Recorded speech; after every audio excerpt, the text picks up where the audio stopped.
اللهم صل على سيدنا محمد. صلوا على نبي محمد. اللهم صل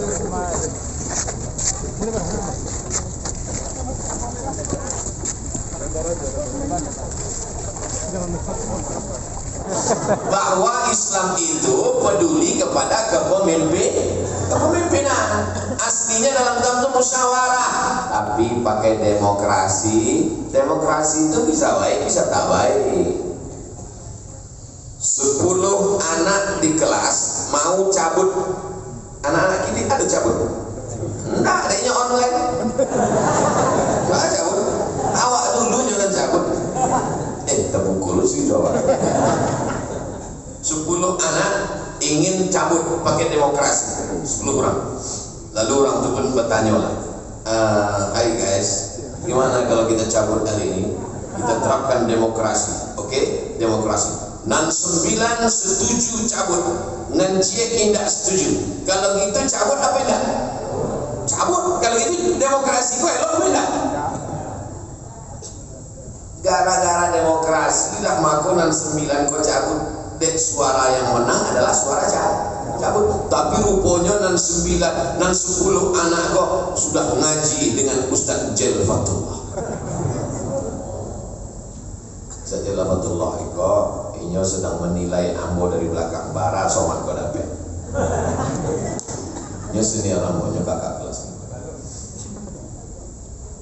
9-10 anak kau sudah mengaji, sudah hebat, sudah takwa kepada Allah. Lalu mereka pun buat demokrasi.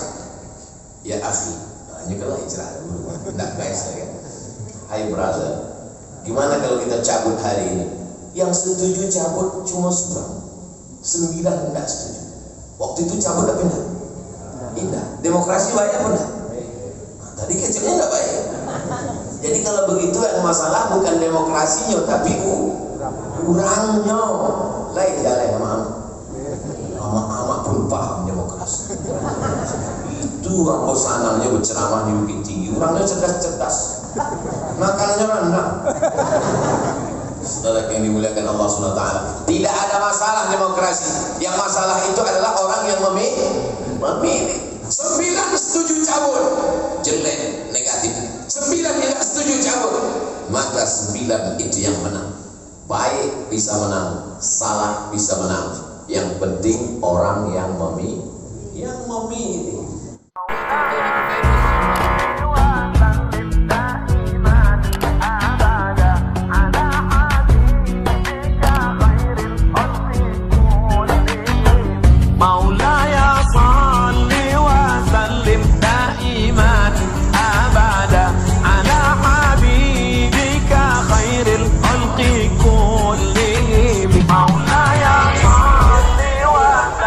دائما أبدا على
sendirian.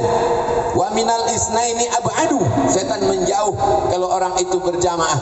Alaikum bil jamaah, kata Nabi, hendaklah kamu berjamaah, jangan sampai tidak berjamaah. Iza jaa nasrullahi wal fath, ketika datang pertolongan Allah dan kemenangan. Wa ra'aitan nasa yadkhuluna fi dinillahi afwaja, pada saat itu orang masuk Islam berbondong-bondong. Afwaja itu artinya berjamaah-jamaah. Ada jamaah biker subuhan, ada jamaah jilbabers hijrah, ada jamaah sang solidaritas anak nagari Gadui, ada jamaah macam-macam nama jamaah. Sesama jamaah ini tak boleh saling sikut, tak boleh saling tanduk, tak boleh saling sipak, tak boleh saling sikat. Sesama jamaah tolong menolong. Wa ta'awanu 'alal birri wat taqwa. Waalaikumsalam warahmatullahi wabarakatuh. Awak pun kana itu. Sama-sama. Dah hilang semangat anak habis. Bangkitkan semangat anak-anak muda. Oleh sebab itu maka gabungkan diri. Bicara kebangkitan Islam, yang pertama sekali umat Islam harus balik kepada Al-Quran. Setuju? Setuju. Harus menjadi ahli Quran. Tanamkan Quran kepada anak-anak kita, tanamkan Quran kepada istri kita, tanamkan Quran kepada saudara-saudara kita. Jadikan semua kali kerabat kita ahli Quran. Kenapa? Kenapa kita harus kembali kepada Quran? Karena Quran adalah pedoman kebangkitan Rasulullah Sallallahu Alaihi Wasallam. Bagaimana Rasulullah bisa bangkit merubah sejarah dunia? Karena dengan Quran sidang jemaah yang dirahmati Allah, maka Al-Quran memproduksi generasi-generasi sahabat yang luar biasa. Al-Quran memproduk pesantren Rasulullah. Dari pesantren lahirlah seorang yang karismatik, seorang yang berwibawa, Abu Bakar As-Siddiq. Dari pesantren Rasulullah yang berpedoman Al-Quran, lahirlah ketika itu sidang jemaah negarawan hebat yaitu Umar bin Khattab. Sampai sekarang kalau kita tahu, dulu kita kagum sama Pak Harto dengan proyek transmigrasi, urbanisasi. Itu bukan hal baru, itu adalah gagasan Umar bin Khattab. Umar bin Khattab, ketika Umar datang ke Basrah, dilihatnya orang Basrah yang ekonominya tak pernah bangkit di Basrah, dipindahkan ke Kufah. Dia tinjau lagi di Kufah, orang Kufah yang ekonominya tak pernah bangkit di Kufah, dipindahkan ke Basrah. Dengan proyek transmigrasi itu sidang jemaah yang dirahmati Allah, maka terbangun sistem ekonomi yang kuat. Sidang jemaah yang dirahmati Allah, beliau negarawan yang luar biasa. Sistem penjara yang pertama dibuat adalah oleh Umar bin Khattab. Sistem keuangan birokrasi administrasi dibuat oleh Umar bin Khattab. Dan siapa dia? Apakah dia alumni UI, alumni luar negeri Eropa? Tidak. Beliau adalah alumni pesantren Rasulullah Sallallahu Alaihi Wasallam. Tahukah saudara Bilal bin Rabah? Bilal bin Rabah, apa pendidikan Bilal bin Rabah dan apa jabatannya? Bilal bin Rabah sidang jemaah yang dirahmati Allah, jabatan terakhirnya gubernur Syam. Syam itu sekarang 4 negara. Syam itu sekarang 4 negara, 4 presidennya. Di zaman Bilal bin Rabah itu di bawah komando Bilal bin Rabah. Gubernur Syam. Siapa dia? Dia kan alumni perbudakan. Terus di mana kehebatannya? Dia masuk jadi santri Rasulullah, belajar Quran, kemudian terapkan hadis, dicerdaskan dengan Al-Quran. Maka sidang jemaah, kalau kita ingin cerdas, jadi muslim yang hebat, maka kita harus jadi ahlul Quran.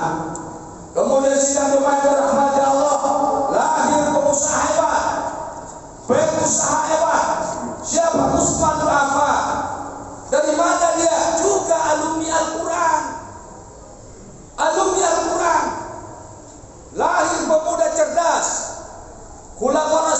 keempat yang luar biasa, sehingga kalaulah bukan bermusyawarah dengan dia, Umar hampir terjebak menjatuhkan hukuman pada seseorang.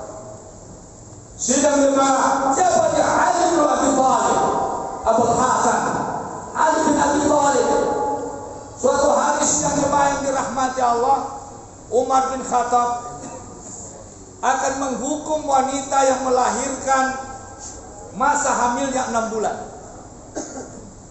Maka Umar curiga dia sudah melakukan zina sebelum menikah, karena usia pernikahannya 6 bulan setelah lahir anak. Akhirnya sebelum menjatuhkan hukuman, masuk Ali bin Abi Thalib. Maka kata Umar, ya Abul Hasan, ini ada kasus, saya ingin menghukum wanita ini. Kenapa? Karena dia baru 6 bulan hamil, menikah, sudah lahir anaknya, pasti dia berzina. Kenapa? Karena orang hamil biasanya 9 bulan. Jadi juga ini, kalau ada terjadi orang 6 bulan menikah langsung punya anak, nah, jangan gegabah kalau tidak ada bukti. Kalau menuduh orang berzina itu, datangkan 4 saksi. Kalau enggak, kazaf namanya. Ya, datangkan 4 saksi. Kata Nabi, engkau melihat dia itu, melihat kejadiannya seperti ember masuk sumur. Paham? Nampak kejadian prosesnya modembe masuk sumur.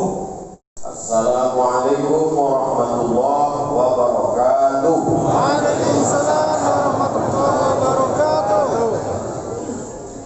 Alhamdulillah, wassalatu wassalamu ala Rasulillah wa ala alihi wa sahbihi wa man tabi'ahu wa wala. Apa malam ikut biar judul peranan pemuda dalam kebangkitan Islam. Kenapa pemuda?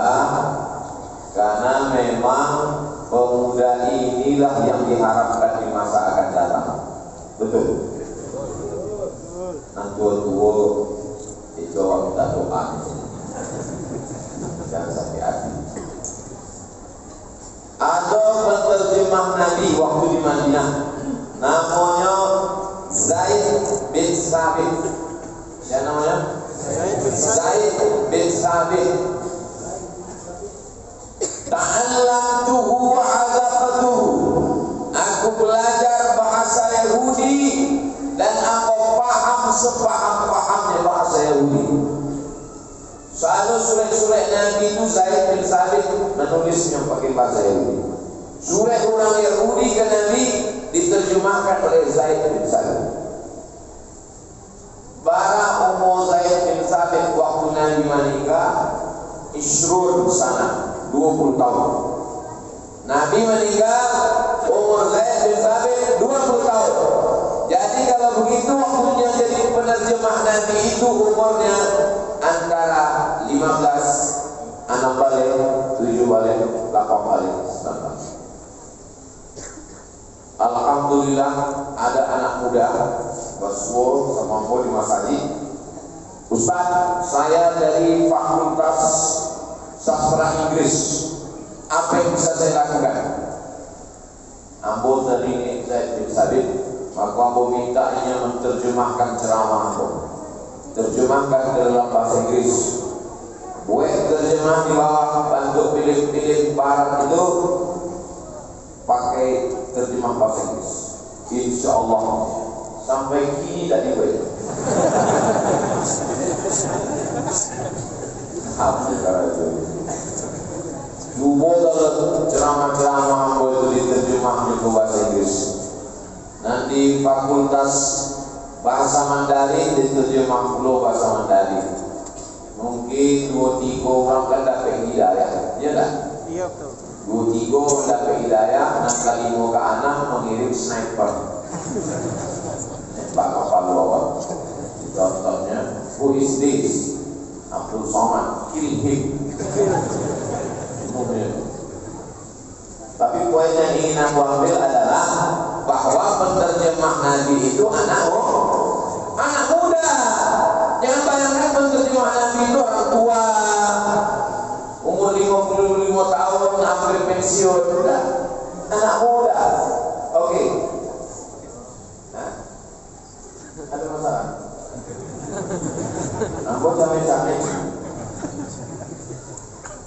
Awak sudah kaji Zaid bin Sabit penterjemah Nabi. Ini anak-anak muda yang mengambil sastra Inggris, sastra Perancis, sastra Jepang, sastra Mandarin. Tolong terjemahkan ceramah Ustaz Abdul Somad. Tiru Zaid bin Sabit untuk kebangkitan Islam. Siap? Siap. Jurusan apa? Yang siap kok jurusan pertanian. Adik kok bahas tentang pertanian. Yang penting siap menjadi. Oke, awak lanjutkan. Yang kedua, Nabi mendoakan Nio. Apa doa Nabi itu Nio? Allahumma faqihhu fiddin wa 'allimhu ta'wil. Dalamkan ilmu agamanya, ajarkan dia takwil Al-Quran. Doa ini ditujukan Nabi untuk Abdullah bin Abbas. Siapa namanya? Abdullah bin Abbas radhiyallahu anhu. Abdullah bin Abbas ahli tafsir Al-Quran. Maka ada tafsir khusus. Tafsir khusus namanya Tanwirul Miqbas. Tanwirul Miqbas itu khusus tafsir Ibnu Abbas. Berapa umur Ibnu Abbas waktu Nabi meninggal? Umur Ibnu Abbas waktu Nabi Muhammad meninggal dunia 15 aman, 5 balik tahun. Dan umur 5 balik kakek tangan main game. Zaman Nabi umur 5 balik tahun, ahli tafsir didudukkan Umar bin Khattab di majlis.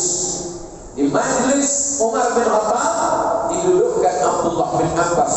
Ajlasahu fi majlisihi, didudukkannya di majlis sahabat-sahabat dan tua-tua. Tapi karena al-alimu kabirun wa in kana saghiran, orang